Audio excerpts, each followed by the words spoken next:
जया तंत्र मंत्र केंद्र चैनल को सब्सक्राइब कर घंटी जरूर दबाएं। नमस्कार। जया तंत्र मंत्र केंद्र में मैं आप सबका हार्दिक स्वागत एवं अभिनंदन करता हूं। मेरे प्रिय भाई बहनों, मुझसे आप लोग फ़ोन करके पूछते हैं कि मैं दान किसको करूं।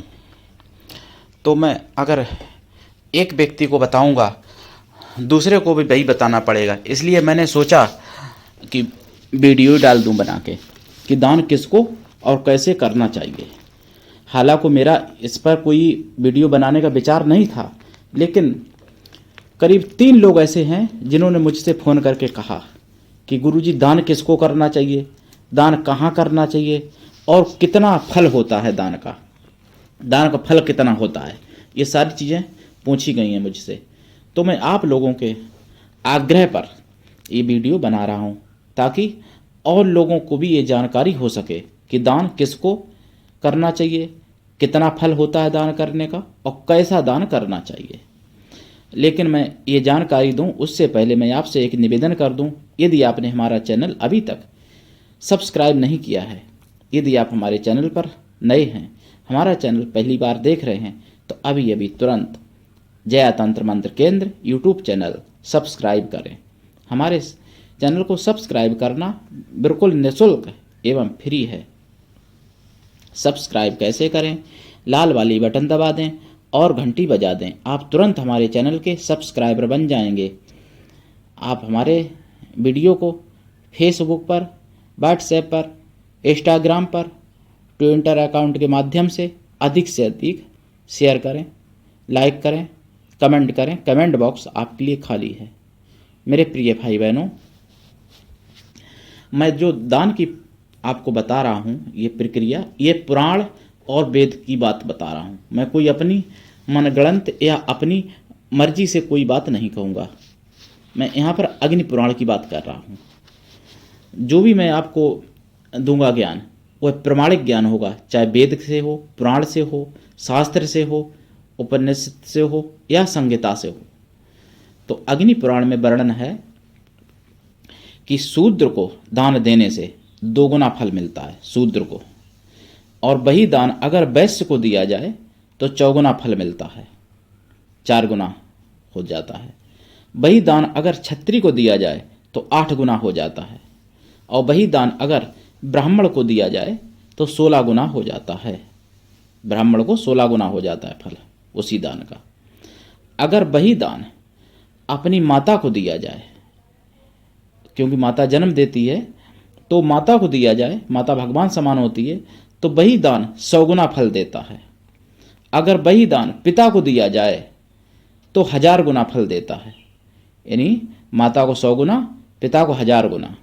और वही दान अगर अपने भांजी, अपने भाई, अपने मतलब भाई भतीजे यानी या बहन बहनोई को दिया जाए तो करोड़ गुना फल होता है उसी दान का। कहते तो यहाँ तक है कि अनंत गुना होता है। वही दान अगर अपने कुल पुरोहित को दिया जाए तो अनंत गुना होता है, अक्षय गुना होता है, अक्षय हो जाता है मतलब। और वही दान अगर अपने द्वारा किसी वेद पाठी ब्राह्मण को दिया जाए, ऐसा वेद पाठी जो कि मन में भी उसके वेद हो और तन में भी वेद हो, मतलब शरीर से तो पाठ कर रहा है भाई, दिमाग से पाठ कर रहा है, आंखों से पढ़ रहा है, देख के कानों से सुन रहा है, लेकिन मन में भी वेद हो, उसके गूंजता हो, यानी वेद के मार्ग पर चलता हो। ऐसे को भी पाठी यानी वेद पाठी को देने से अनंत गुना फल होता है। वही दान अगर जिस व्यक्ति के गुरु हैं, यानी जिसने गुरु दीक्षा ली है कहीं से, तो अगर वही दान अपने सतगुरु को देता है तो उसका फल उससे भी अनंत गुना होता है, यानी अनंत गुना। जैसे वेद पाठी को दान देने से अनंत गुना फल अक्षय हो जाता है, अपने भाई भांजे, बहन बहनोई, भाभी भाई, इन लोगों को दान देने से अनंत गुना हो जाता है। वही दान अगर सतगुरु को दिया जाए तो अनंत से भी अनंत गुना हो जाता है। यानी पुराणों में, वेदों में जब कहना चाहिए यानी खोज की गई तो सतगुरु को अनंत गुना आया है, मतलब अनंत गुना। अनंत गुना तो बहन भांजे बहनोई और मतलब आचार्य वेद पाठी इनके लिए ही अनंत गुना है। इन्हीं उस दान का कभी अंत नहीं होता है फल का। अगर वही दान अगर सतगुरु को दिया जाए तो अनंत गुना, यानी अनंत से भी अनंत गुना हो जाता है प्रियजनों।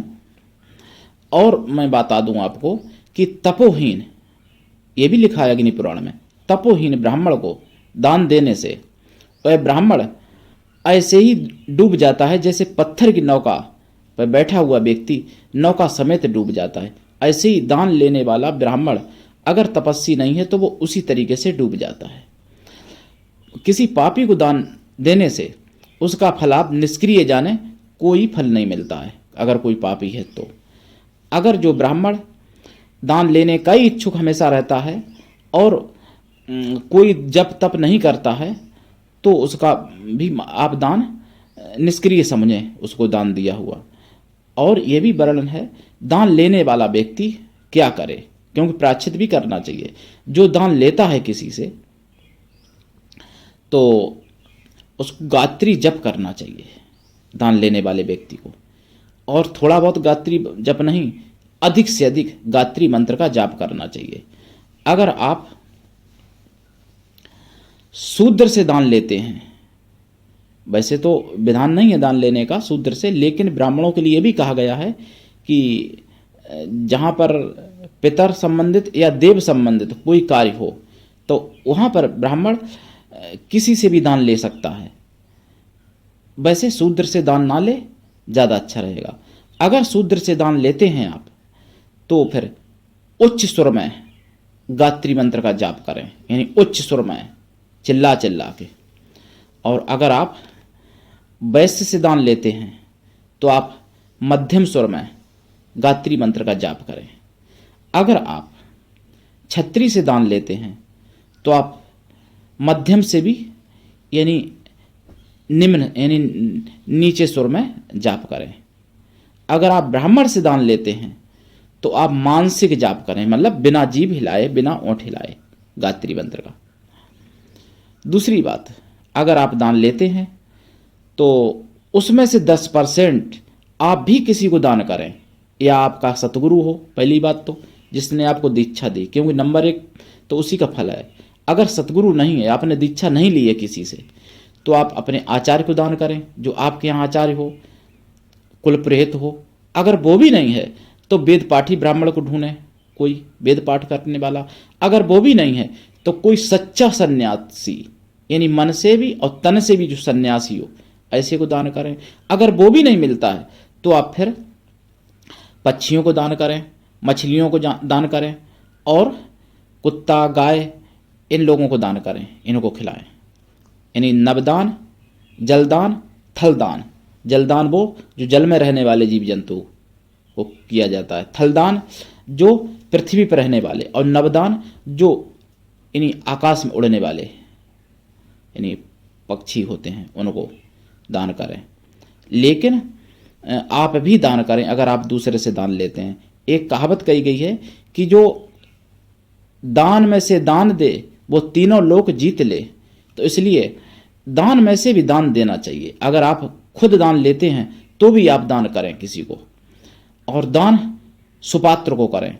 कुपात्र को दान करने से फल नहीं मिलता। जैसे अभी आप ट्रेन पर जा रहे, कोई व्यक्ति आया, उसने अपनी शर्ट उतारी और आपकी सीट पर पोंछा मार दिया, आपकी सीट के नीचे पोंछा मार दिया, आपने उसको 20 रुपए दे दिए। वो अगले स्टेशन पर उतरा पैसा इकट्ठे करके, उसने स्मैक ले ली, पी ली। जिसकी उम्र थी 100 साल वो चला गया 40 साल में, 50 साल में मर गया।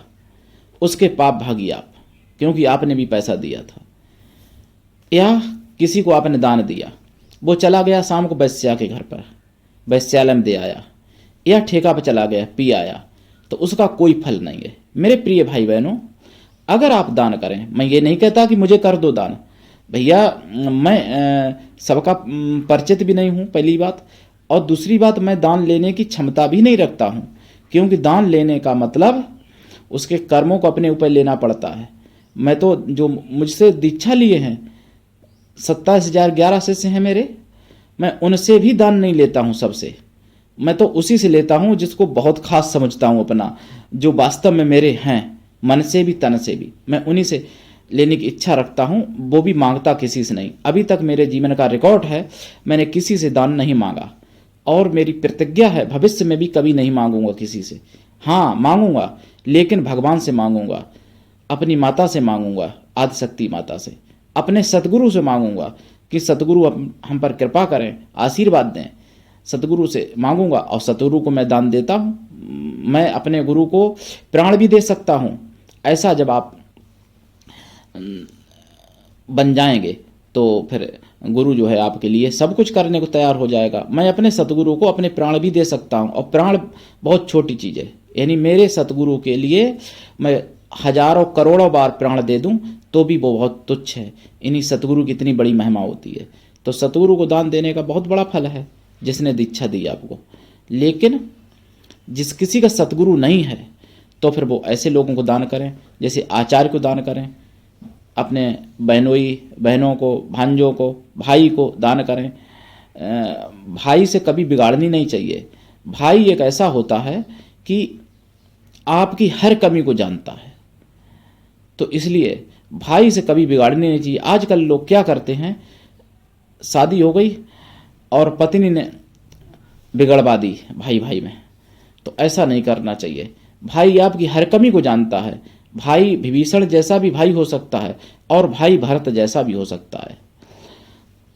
भरत जैसा अगर भाई है तो आप को कोई कुछ बिगाड़ नहीं पाएगा। अगर विभीषण जैसा भाई हो गया तो फिर आपका पतन है, क्योंकि भाई हर कमी को जानता है। अगर रावण ने विभीषण से ना बिगाड़ी होती तो फिर विभीषण राम को ना बताते, राम को बताने की जरूरत नहीं पड़ती, और राम को बताते नहीं तो राम रावण को मारते नहीं। मेरे प्रिय भाई बहनों, इसलिए भाई आपकी हर कमी को जानता है, तो भाई से कभी नहीं बिगाड़नी चाहिए। और दूसरी बात, भाइयों को दान करें, भांजियों को दान करें, बहनोई को दान करें, माता को दान करें 100 गुना फल, पिता को दान करें 1000 गुना फल। ये अग्नि पुराण में लिखा है। मैं आपको पेज नंबर भी बता सकता हूं कहां लिखा है, आप ढूंढ सकते हो। मैं जो भी बात कहता हूं वैदिक, पौराणिक, शास्त्रिक और उपनिषद या रामायण या गीता से या फिर संहिताओं से संबंधित कहता हूं। 4 वेद, 18 पुराण, 6 शास्त्र, 27 उपनिषद और 27 संहिताएं, 18 महापुराण, 18 पुराण, 18 उपपुराण, इस तरीके से 54 पुराण है।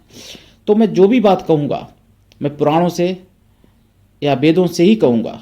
मैं कोई अपनी दिमागी बात नहीं कहता हूँ। जैसे आजकल संत लोग क्या करते हैं, मैं किसी की बुराई नहीं कर रहा हूँ, लोग अपनी पूजा करवाने लगते हैं और भगवान को निकाल के फेंक देते हैं मूर्ति को। तो इन सब चीज़ों वाला मैं नहीं हूँ। मैं कहता हूँ वेद को मानो, पुराण को मानो। जो वेद का नहीं, जो पुराण का नहीं, वो शास्त्र का नहीं, वो मेरा क्या हो पाएगा। मेरे आप तभी बन पाओगे, मैं तभी आपका साथ दे पाऊंगा जब आप वेद पुराण के रास्ते पर चलते हैं। जिसका दुनिया में कोई नहीं, मैं उसका हूं। आप किसी भी प्रकार का मुझसे मार्गदर्शन ले सकते हैं, तंत्र से, मंत्र से संबंधित। अब मान लो मैं दान के बारे में वीडियो, कोई मेरा सोच भी नहीं थी कि मैं डालूंगा दान के बारे में, लेकिन लोगों ने फ़ोन करके मुझसे कहा कि गुरुजी दान कहाँ करूं, कैसे दान करूं, क्या फल होता है। दान का फल इतना होता है मेरे प्रियजनों कि भाग्य में जो नहीं है वो भी मिल सकता है। अग्नि पुराण में लिखा हुआ है कि जो स्वर्ण दान करता है, मतलब जो सोना दान करता है, वो सब कुछ पा लेता है दुनिया में। ऐसा लिखा है अग्नि पुराण में। अग्नि पुराण में कई हेडिंगें हैं, जैसे 16 मेरुदान, 16 महादान, 10 मेरुदान, काम्य दान, विविध दान, इस तरीके से अग्नि पुराण में कई हेडिंगें हैं। तो अग्नि पुराण में दान करने की बहुत बड़ी, हालांकि सभी पुराणों में बताया गया है, लेकिन अग्नि पुराण में बहुत विधिवत बताया गया है दान करने का, दान का महत्व। वेदों में बताया गया, पुराणों में भी और भी पुराणों में बताया गया, हर जगह बताया गया। दान की इतनी बड़ी महिमा है कि जो समय भी जिसका नहीं आया, जो आपके भाग्य में नहीं है, वो भी आप प्राप्त कर सकते हैं दान करके। स्वर्ण दान करने से इतना बड़ा फल होता है, इतना बड़ा फल होता है कि जिसका वर्णन भी नहीं कर सकते। इसीलिए बड़े बड़े महाराजा पहले होते थे, वो स्वर्ण दान करते थे। कर्ण जो थे वो दान करते थे, दान के कारण उनका नाम हो गया। लेकिन दान सुपात्र को कराना चाहिए। अगर दान आप कुपात्र को करते हैं तो हाँ, ये भी प्रश्न आप कर सकते हैं कि मेरा सतगुरु है लेकिन वो मतलब सुपात्र जिस हिसाब से आपने बताया उस तरीके से नहीं है। अगर आपने उससे दीक्षा ले ली है, अगर आपका वो सतगुरु हो गया है, तो फिर आपके लिए वही सर्वोपरि है। चाहे वो मांसाहारी हो, चाहे शराबी हो, चाहे वैश्यागामी हो, अगर वो सतगुरु है आपका, तो फिर आपके लिए सर्वश्रेष्ठ वही है।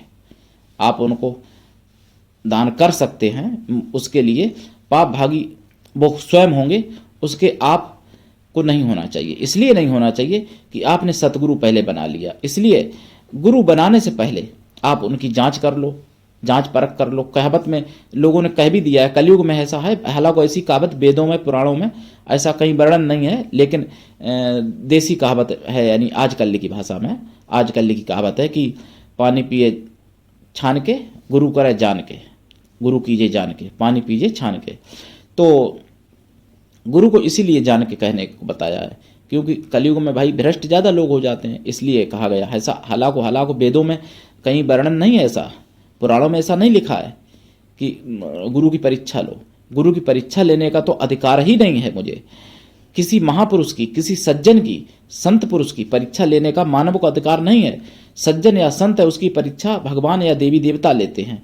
मनुष्य को किसी अच्छे व्यक्ति की परीक्षा लेने का कोई अधिकार नहीं है, ऐसा पुराणों में कहीं वर्णन नहीं है। लेकिन फिर भी आज के दौर में जो हो रहा है उस तरीके से मैं कह रहा हूं भाई कि अगर आपको गुरु अच्छा नहीं मिल रहा है, अगर कोई व्यक्ति है आपकी समझ में, तो आप पहले उसके बारे में जान लो अच्छे से, तभी मंत्र लो उससे। लेकिन अगर आपने मंत्र ले लिया है तो सतगुरु नहीं बदला जा सकता है। आजकल लोग पति बदल लेती हैं स्त्रियां, जबकि पति नहीं बदला जाता है। तलाक जो है, हमारे सनातन धर्म में कोई तलाक शब्द ही नहीं, तलाक की हिंदी अभी तक बनी नहीं है, क्योंकि छुटकारा तलाक की हिंदी नहीं है। डिवोर्स की हिंदी अगर आप कहेंगे तो छुटकारा, लेकिन छुटकारा तलाक की या डिवोर्स की हिंदी नहीं है। क्योंकि लोग कहते हैं कि मैं अपने बेटा से छुटकारा ले लिया, तो फिर अगर छुटकारा है तो फिर लोग ये भी कहना चाहिए मैंने अपने बेटा से तलाक ले ली। तो तलाक जो है केवल पति पत्नी के बीच में होता है। छुटकारा तो भाई बहन के बीच में हो सकता है, दोस्त दोस्त के बीच में हो सकता है, माँ बेटे के या बाप बेटे के बीच में हो सकता है छुटकारा। तो छुटकारा तलाक की हिंदी नहीं है। तलाक या डिवोर्स जो है वो केवल सनातन धर्म के से भिन्न रास्ते वालों के लिए है। सनातन धर्म में तलाक या डिवोर्स नाम की कोई शब्द ही नहीं है, उसकी कोई मतलब वही नहीं है। तो मेरे प्रिय भाई बहनों, पति बदलने का भी विधान नहीं है। जिसके साथ भंवरें पड़ गई, जिसको आपने मन से पति मान लिया, वो आपका जीवन पर्यंत पति रहेगा सनातन धर्म के हिसाब से, मेरी प्रिय बहनों माताओं। लेकिन आजकल के दौर में लोग पति भी बदल लेते हैं, इसी तरीके से लोग गुरु भी बदलने लगे हैं। लेकिन सतगुरु और पति बदला नहीं जाता है। पति परमेश्वर होता है, परमेश्वर यानी भगवान होता है। भगवान एक होता है, भगवान 100 नहीं हो सकते, 2 नहीं हो सकते। पति परमेश्वर और गुरु सर्वेश्वर होता है, यानी भगवान से भी बड़ा, यानी पति से भी बड़ा गुरु होता है। सतगुरु मतलब, गुरु तो माता पिता भी गुरु होते हैं, लेकिन सतगुरु जो मंत्र देता है, जो दीक्षा देता है, वो सतगुरु होता है, वो सर्वेश्वर होता है, परमेश्वर से भी बड़ा सर्वेश्वर। तो इसलिए पति और सतगुरु नहीं बदले जाते हैं। इसलिए मेरे प्रिय भाई बहनों, जो जिसका सतगुरु है उसी से वो संतुष्ट रहें और उसी से ज्ञान लें, उसी से मंत्र लें आगे। क्योंकि जो भी मंत्र करें बिना गुरु के ना करें, बिना दीक्षा लिए ना करें कोई भी मंत्र, और उसी को दान देंगे तो सर्वश्रेष्ठ होगा सतगुरु को। जिसका सतगुरु नहीं है तो मैंने बता दिया आपको। तो मेरे प्रिय भाई बहनों, दान की मैंने आपको पूरी प्रक्रिया बता दी। मैं आपसे उम्मीद करता हूं कि आपको मेरी दान की बताई हुई प्रक्रिया पूर्ण रूप से आपको समझ में आएगी। अगर फिर भी कहीं से गड़बड़ी हो, समझ में ना आए, तो आप मुझसे फ़ोन करके पूछ लें। मेरा मोबाइल नंबर है 9305 63 71 73। मेरे प्रिय भाई बहनों, तंत्र मंत्र से जुड़ी हुई कोई भी सामग्री प्राप्त करने के लिए, तंत्र मंत्र से जुड़ी हुई कोई भी सिद्धि साधना सीखने के लिए, किसी भी प्रकार का ज्ञान प्राप्त करने के लिए मुझसे आप जुड़ सकते हैं। और यदि आपके मन में आध्यात्मिकता है या मानवता है, आप मानव मात्र का भला करना चाहते हैं, किसी भी जाति धर्म से हैं, किसी भी देश में रहते हैं, कोई दिक्कत नहीं, आप मुझसे जुड़ सकते हैं और आप मेरे द्वारा ज्ञान ले सकते हैं। मेरा संगठन है कृष्णा दल, जिसका मैं राष्ट्रीय अध्यक्ष हूँ। आप सदस्य बनिए। अगर आप में योग्यता हुई तो मैं आपको पदाधिकारी बनाऊंगा। जिसका कोई नहीं उसका मैं हूँ। संपूर्ण विश्व मेरा परिवार है। इसलिए आप अपना सबसे प्रिय व्यक्ति समझकर, अपना घर का सदस्य समझ के हर बात मुझसे पूछ सकते हैं। अच्छी खराब A to Z कोई भी बात मुझसे पूछ सकते हैं, अपना सगा व्यक्ति समझ के। तो आज के लिए इतना ही। धन्यवाद। जय श्री राम।